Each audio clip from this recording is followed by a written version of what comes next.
Mukunda jewelleries వారి Mukunda silks ఘన ప్రారంభం నవంబర్ 23న మన దిల్సుఖ్ నగర్ లో ప్రతి 3000 షాపింగ్ పై 3 గ్రాముల సిల్వర్ కాయిన్ ఉచితం. ఆఫర్ 23 నుంచి 30 వరకు మాత్రమే. సినిమాల పైరసీ వ్యవహారంలో ఐబొమ్మ రవి విచారణ కొనసాగుతోంది. కస్టడీలో పొంతన లేని సమాధానాలు చెప్తున్నట్లు సమాచారం. పైరసీ వెనుక అసలు వ్యక్తులు, నగదు లావాదేవీలు, బెట్టింగ్ యాప్ల నిర్వాహకులపై సైబర్ క్రైమ్ పోలీసులు అడిగిన ప్రశ్నలకు నిందితుడు సరైన సమాధానాలు చెప్పడం లేదని తెలుస్తోంది.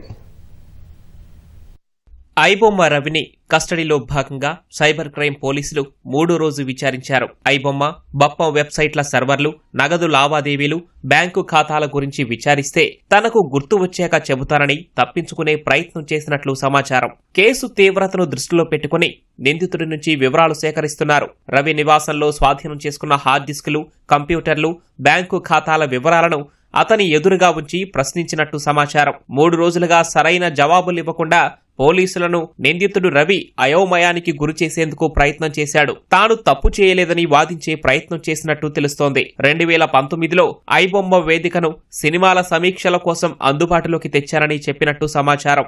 ఆ తర్వాత సామాజిక మాధ్యమాలు, టెలిగ్రామ్ యాపుల్లో ఉంచే కొత్త సినిమాలను సాఫ్ట్వేర్ సహాయంతో HD క్వాలిటీగా మార్చి అప్లోడ్ చేసినట్టు అంగీకరించినట్లు తెలిసింది.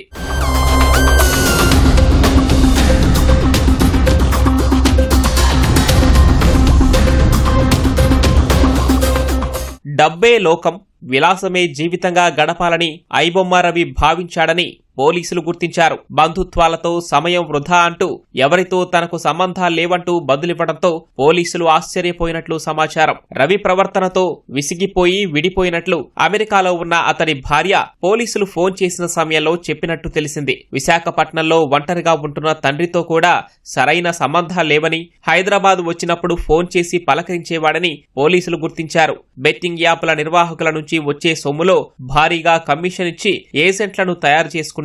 ఐబొమ్మ నుంచి ఆర్డర్ వస్తే ₹1,00,000 గ్యారంటీ అనేంత పాపులారిటీ సంపాదించినట్లు పోలీసులు గుర్తించారు. సాంకేతిక నిపుణుల సహాయంతో నిందితుడి పెన్ డ్రైవ్, హార్డ్ డిస్కుల్లో సమాచారం సేకరించాలని పోలీసులు భావిస్తున్నారు.